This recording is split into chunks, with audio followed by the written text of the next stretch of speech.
They're all elite. Why do they have iron armor and weapons? He can't let it get close. Leave that to Cecil. He casts Fountain of Life, restoring everyone's power. Another adventurer uses a mid-tier spell, Ice Spike. Another casts Quicksand Field. A third unleashes Rain of Judgment, striking the goblins as they try to defend themselves. And it looks like someone up above is watching. The leader tells that creature to make an opening so Gobakong can get close. Then the goblin launches himself from above, slamming into the ground. With determination, he charges the adventurers. The old mage is stunned by the monster's speed and curses those damn goblins. On the other side, the huge mutant goblin advances with a few more. The leader yells for them not to be afraid and orders the squires to hold the line. But the goblins overpower the knights with ease, so he calls on the Holy Lord, asking his power to punish those vile creatures. He uses an advanced magic power, Holy Light Enhancement. He tells everyone to gather around him in formation, to surround the wounded and heal them quickly. Furious, he says they're going to kill them all. Our hero admits the skills of that diamond-level adventurer group are beyond what he expected. Another goblin tribe wouldn't stand a chance, but unfortunately for them, they went to the wrong place. More creatures appear and that mutant goblin shows up too. The old mage panics, cursing the situation. It's a mutant goblin. Nearby, the Goblin Slayer woman says the creatures are fascinating and powerful. Then a scream cuts through the battle. Groob is badly hurt. The mutant lifts him off the ground like it's nothing. The goblins move like they're in some kind of combat trance. The young leader is down too, defeated. He can't believe what he's seeing. The old man begs him to help, to save him. But the young leader doesn't look like he can fight. He's genuinely terrified. He scrambles up and tries to run, screaming that these goblins are demons. The mutant moves toward the fallen old mage. The young leader runs in desperation, dodging arrows and cursing everything. He thinks he should have known there would be hidden elf archers too, then asks who saved him. He looks up at that person, terrified. He sees the Goblin Slayer in front of him and begs to be saved, just as several goblins leap onto him. A new fight breaks out, and Earl watches, tense and shaking. All around him, the goblins are already defeated. Overjoyed, he thanks the Goblin Slayer again and promises he'll reward him. But the huntress questions the idea of rewarding her, and tells him to stay away from her, the farther the better, and calls him a ridiculous kid. Earl tries to warn them this isn't a normal goblin tribe, that there's definitely a goblin overlord here, but the Slayer says he'll feel more satisfied this way. Sometime later on that battlefield, the mutant goblin holds the old mage's head. Then a weapon slams into it dead on. The goblin actually feels the hit and drops, unconscious. Our hero watches from above and mutters, "Goblin frenzy. What's going on?" A crowd of goblins turns as someone approaches. The Goblin Slayer walks up and asks if that thing is the goblin leader, because with that stupid face it doesn't look like it. The mutant creature shrieks that it's gonna kill him, then lunges in, ready to fight. The Goblin Slayer readies himself too. In the next moment, goblins start flying in every direction. Our hero stares, confused, asking what's up with the system. He was told there would only be normal strikes, but this looks like magic. The mutant goblin steps in and activates a skill called Mad War Transformation. In a frenzy, it charges the goblin hunter. The adventurer jokes, asking if it's an enraged bull, then laughs as he swings and chops the creature into several pieces. He grips his huge weapon with both hands and rushes nimbly at the mutant goblin, saying as he attacks that it's already dead, but something hits him out of nowhere. The hunter curses as his body locks up. He wonders if they should fall back while they can, but thinks that person is full of mysteries and could be a great tool, though a direct fight wouldn't be smart. He orders everyone to retreat and form a circle, tells them to keep their distance and attack from far away with whatever they've got. The goblin huntress is stunned that a goblin can tame a dragon, and says she knew this place wouldn't let her down. Several rocks come rolling toward that adventurer, bouncing down the slope toward her. Without hesitation, she swings her weapon, slicing the huge rocks apart. Then she drives her sword into the ground and leans on it, catching her breath. Our hero thinks they've been fighting for an hour, and she looks like she's about to collapse. Then the huntress grabs her helmet and throws the heavy thing to the ground, revealing a beautiful woman. The goblins start acting like idiots, completely enchanted. Our hero just stares, not quite believing it. Suddenly she smashes what's left of that old mage, and says the heart is the best kind of nourishment. Our hero is horrified, realizing he underestimated her. The goblin huntress keeps striking them down one after another, and then her attention snaps to something specific. The mutant creature calls her a filthy woman, and tells her to die. The next moment, it gets hit by a sword crackling with energy. The goblin huntress uses her ability on the monster, and in the next instant it explodes. Our hero tenses. Who is she? If she even has a goblin devouring ability, the best option is to retreat. He yells for the elf to come with him and orders everyone to fall back immediately. The goblin huntress tells him to wait. She says she hasn't seen a goblin this smart and powerful in ages. If he lets her take a closer look, she won't just spare their lives, she'll also heal the one who got hit by the dagger. Our hero asks if she really thinks he'd believe that nonsense. The girl looks surprised and asks if he doesn't believe her. Then she starts undoing the straps on her armor. In the next moment, the pieces drop to the ground. With her armor off, she asks if he believes her now. He's shocked she dropped her weapon and stripped off her armor, and he wonders what she's planning. He starts heading down, thinking, so in that case, he tells her they should have a proper talk. She says that even though he's just a low-tier goblin, he's far beyond her expectations. Then he says he showed himself like she asked, and asks if she isn't going to heal him. Taking some kind of needle tells him not to worry, she'll keep her promise. But first he has to satisfy her. She says he looks like a low-tier goblin, but he's got the brains of a goblin king. Totally her type. She gets a little too excited, and our hero asks if she's kidding. He thinks he dropped his guard and walked right into the trap of a crazy woman. Then suddenly everyone around them turns their backs. Our hero doesn't get it and asks what's going on. The woman strolls up with a smile and says they're all under her control. They won't be able to see anything they do. Then she laughs. She jumps on him and hugs him, telling him to relax, that she won't kill him. She even says she'll stay with him, like she's already deciding what to do next. The next moment, she throws the goblin to the ground. She wonders what kind of creature he's going to become. Before he can even react, she attacks, and he's still stuck wondering if this is even real. Nearby, by a bush, Earl watches. He can't believe what he's seeing. Then it hits him, and he's horrified. The goblin slayer is a woman, and she's with the goblin. Out of nowhere, something starts creeping toward him. Earl freezes, terrified. Our hero warns her that this is a goblin den, and if she keeps going, she'll face the consequences. The woman just says she wants to see how strong he is. He asks who she is, and what this weird power is. How can she control her subordinates, and even him? The goblin huntress asks if she tells him everything, he'll let her follow him. He says it depends on what she says. She tells him she's descended from a goblin king. Our hero is stunned. He asks how she can be descended from a goblin king, and why she looks human. She says maybe it's because her mother is human, and it's not like there was only one goblin king. She explains that the higher a goblin's rank, the harder it is for him to have offspring. But she survived, stayed healthy. Then after a decade, she personally killed the goblin king, who tried to force himself on her.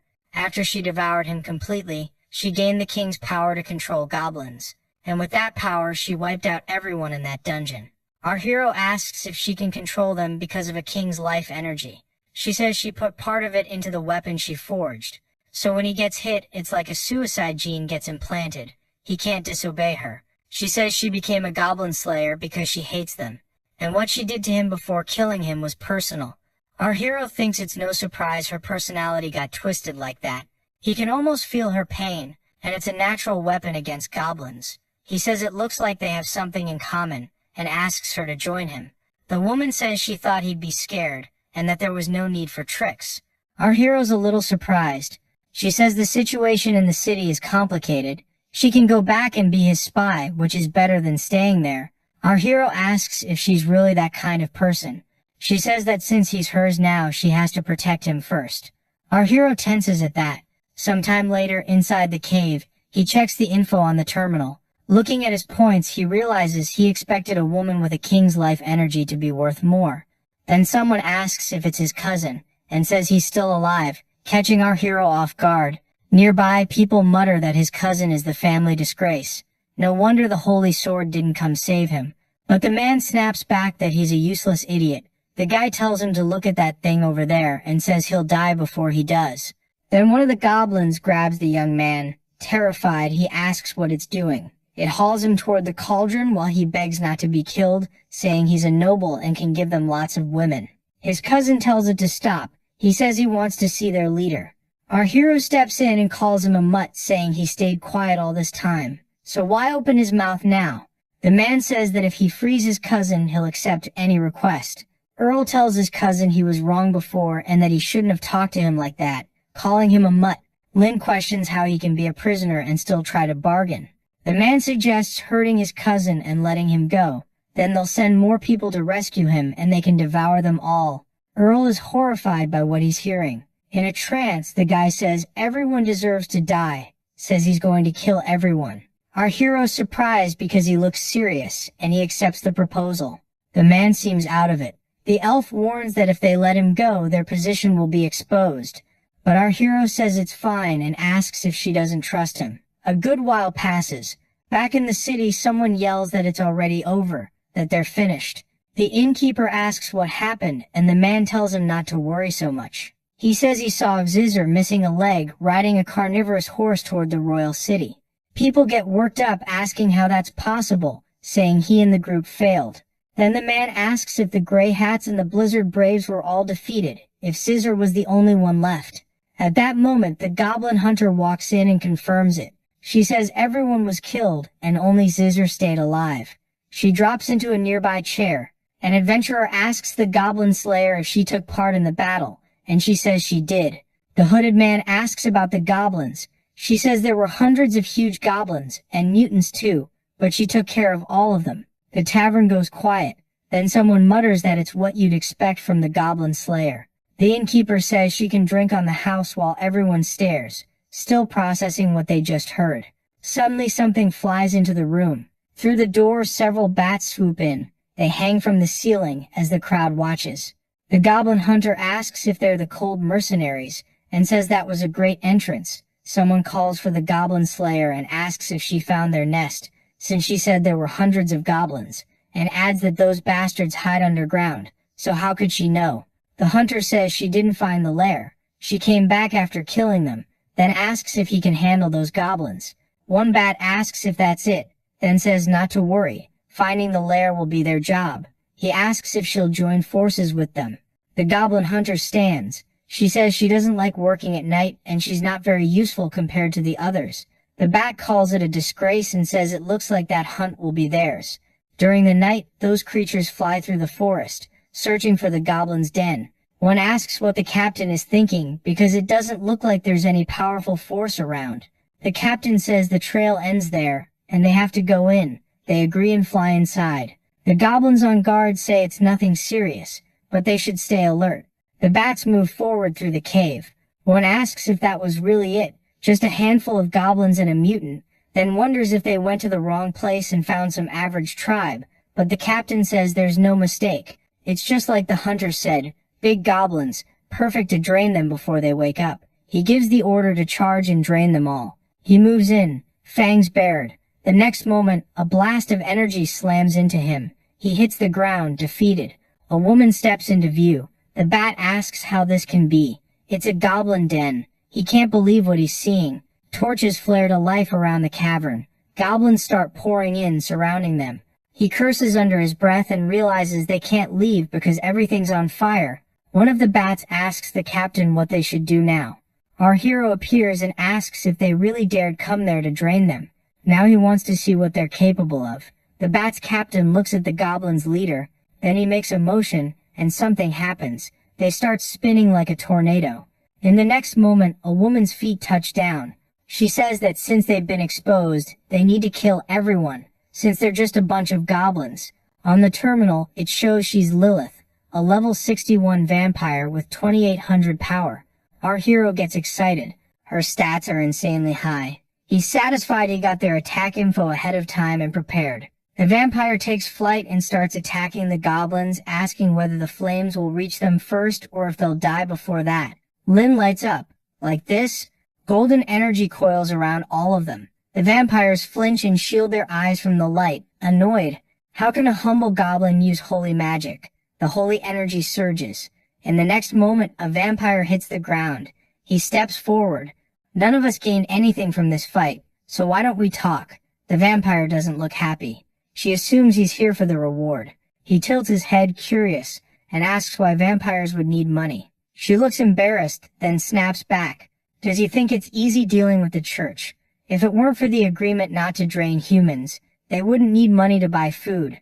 Lin starts thinking, if he could get them on his side, he could improve his clan's bloodline. Our hero says he gets it, and asks what she thinks about cooperating. He says he can provide them with food. Something stirs among the goblins, but she cuts in. What they have isn't even close to enough for long-term supplies.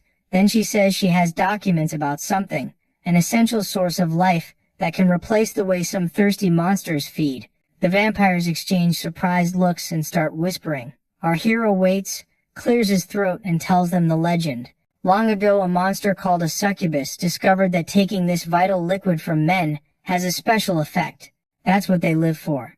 You don't need to kill for it, just extract it anywhere, and you can get nourishment and stock up. He adds that the goblins are short on everything except that. If they make a deal, he'll make sure the vampires never run out of anything they need. One vampire says she's heard of those creatures. Another asks if they're being tricked. Their leader says they'll only know if it's true if they try. Suddenly one of them grabs her captain. She protests. They're countesses, and the count is currently sealed. Aren't they going too far? Shouldn't they wait for him? The woman fires back. For hundreds of years, how many more sisters have to die because of that? If his method is real, they can get it with no more risks. Then the girl starts working on it. The others shift, awkward, and then something happens. She freezes, then says it really can replace what they're used to eating. Excitement ripples through them. They all want to try. A shoving match breaks out, so our hero asks Leah to help. The elf tells her boss he really worked hard. He says the vampires were seriously hungry. Then the captain calls for the goblin. She says she agrees to cooperate and asks what he wants from them. Lin explains it's always dark there, perfect for them to live, and they need to protect the caves from intruders. The woman nods like she understands. Fine, she accepts. Our hero looks satisfied with the result. Sometime later, at night in the city, since that group of cold mercenaries still hasn't made contact, they assume they were wiped out. Someone yells he's sick of that useless trash. A man shoots back that he's the trash scared to fight goblins, so how can he call himself a diamond rank adventurer? The other man snarls that he doesn't want a lecture from him. The standoff drags on in the tavern. Then the Holy Sword walks in. One man goes pale at the sight of her. The other grins, happy she's back. They lay out the plan. She'll go alone to the land of dragons, while they gather to defeat the goblins, so both can be taken down. A guy asks if they can really do that now that only regular people like them are left. Someone else says it's just a bit of effort, and tells them to count on him. That guy says he'll help the Holy Sword keep the path of protection, and he'll organize everyone to go into the forest and kill the goblins. She nods and says she'll leave the mission to him. His name is Ellison, a diamond rank marksman. To reach the land of dragons they have to go by boat. She asks him, since she heard he has object manipulation magic, if he can escort her. He bows. Fighting alongside the Holy Sword is the greatest honor of his life. But what he really wants is that by the end of this mission, he can get promoted to an epic rank adventurer, somewhere else, where dragons fill the sky. The mother of dragons cradles one of the eggs when something catches her attention. She shouts, asking what's going on.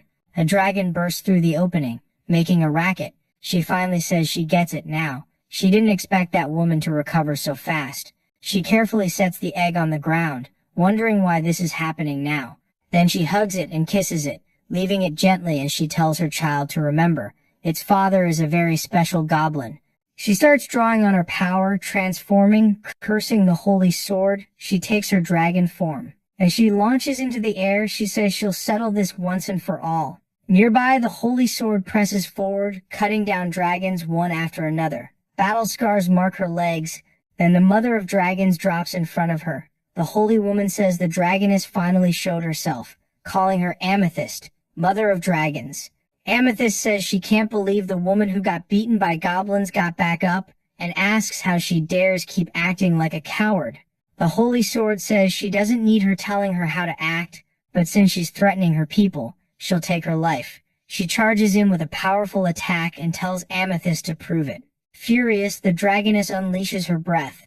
The two attacks collide, and energy blasts across the battlefield. The man mutters that dragon is way too big. Then someone grabs him by the cape, yanking him back just seconds before the area shatters.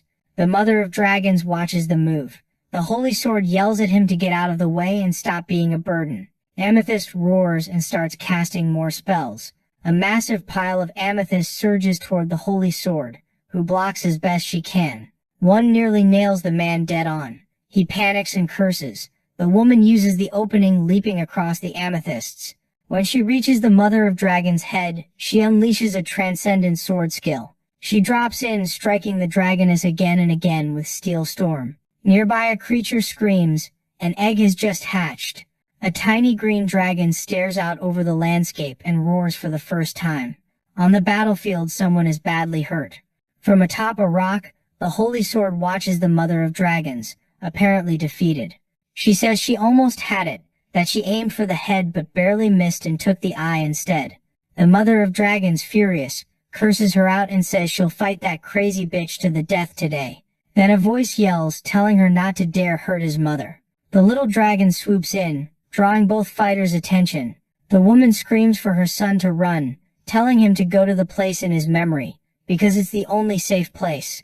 He watches the holy sword defeat his mother. Crying as he growls, he takes off. He tells his sword master to leave that little one with him and watch. Then he hurls several energy orbs at the dragon. The creature fires back, spitting at him. It hits him right in the face. He drops screaming and rolling. He grabs a potion and splashes it on his face. With his face all messed up, he curses and asks where that lizard is, because he's going to cook him. The holy sword says if he doesn't cause trouble, he'll be spared.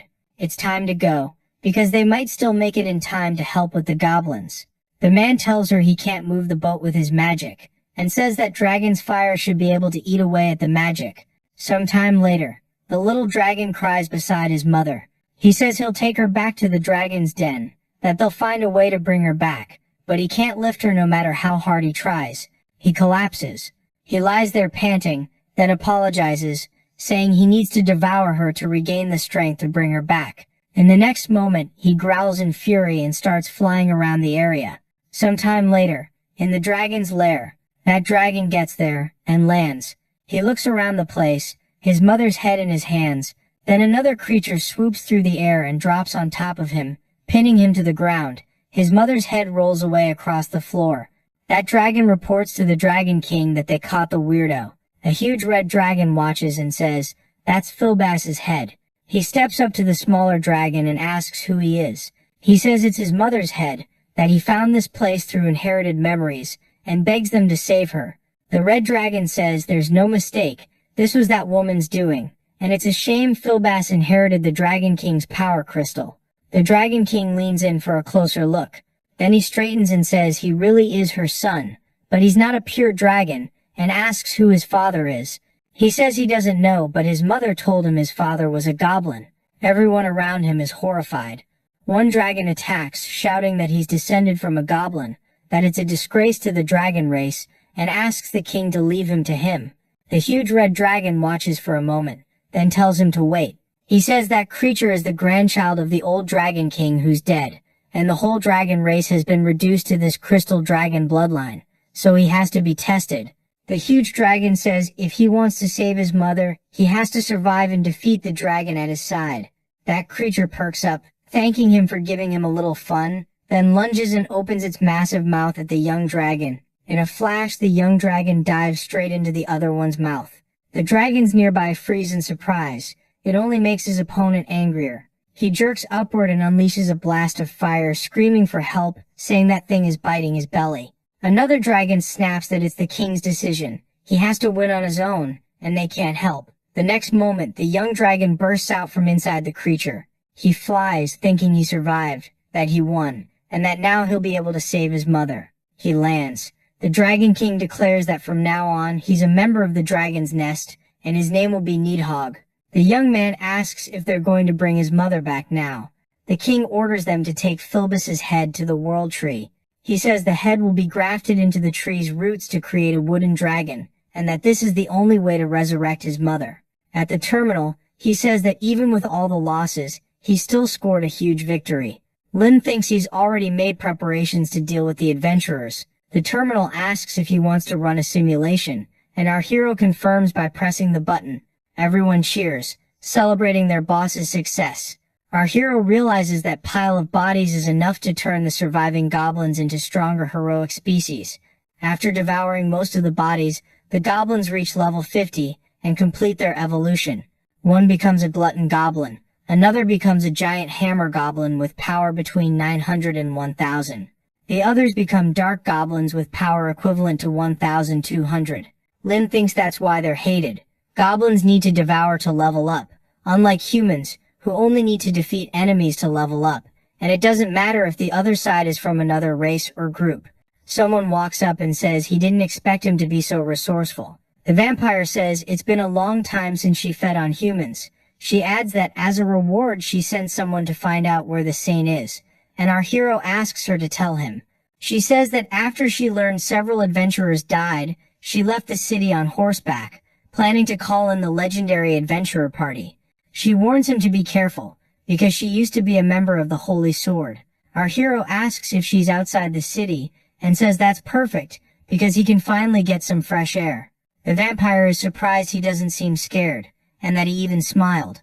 Suddenly a goblin comes running, calling for his boss, saying something bad happened. Not far away, a group of goblins from another tribe is coming to their cave, and our hero is shocked. He says there isn't a goblin tribe within hundreds of miles, and wonders if they could be the previous owners of this cave. Nearby, some goblins climb up the walls. Our hero watches from above with a few powerful allies. Down below, goblins gather behind a massive goblin leader. The huge creature barks at them to move fast and stop wasting time. A level 50 beast goblin, power around 800. Our hero wonders what kind of tribe this is. The leader's strong, but a rare hero like that should only be leading a squad. He orders them captured alive. They might be a special task force from a much larger tribe. His subordinate nods. Leave it to him. The goblins start crossing the water. Someone in the group asks what that smell is. The goblins insist they don't smell anything. He says maybe some food slipped into the cave, so they should get ready for a big meal. Then something moves. Fast. It lunges at the goblin leader. The big guy roars that there are enemies and tells everyone to get ready to fight. The goblins shout that they'll protect the boss. Another goblin bursts through the waterfall. The goblins scream, "A mutant! Run!" The leader of the attackers goes furious, and in the next moment he's watching his group get crushed. A small creature bolts, yelling that its nest was taken and it has to report to the Lord. A crossbow bolt snaps through the air. In the next moment, the whole group of attackers is subdued. Their leader curses under his breath. Wasn't this supposed to be a bunch of low-level goblins? He spits that they're useless cowards. Then he drops, defeated on poisoned ground. Our hero looks down at him, merciless. Some time later, the leader is chained to the wall, screaming to be let out and to get out of his way. He snarls, asking how a low-level thing like him dares question him, swearing he'll devour him. Our hero says he needs a social beatdown. The creature scoffs. So it's going to get beaten by him? It says he's a male like a wild animal, so why would he be afraid? 10 minutes later, work tools are scattered across the floor. The creature screams that it was wrong. It'll answer, it can't take it anymore.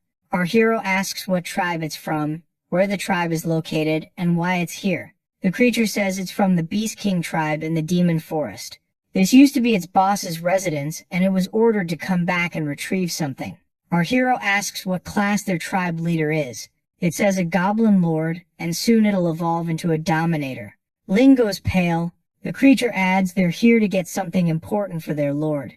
If he doesn't believe it, he can go look for himself. Our hero asks if it's treasure, a magic ring, made by a ghoul clan leader. It can seal an opponent's soul depending on their strength. Our hero didn't expect something like that to be lying around here. The creature says it already told him everything, and he already has a ring, so set it free. Our hero says of course, and grabs its hand. The monster panics, asking what he's going to do. Lin says he'll let its body go, but its soul will stay. Then he activates the magic ring, ripping the creature's soul out. The monster screams in despair. Our hero starts absorbing the soul. His strength jumps by 200.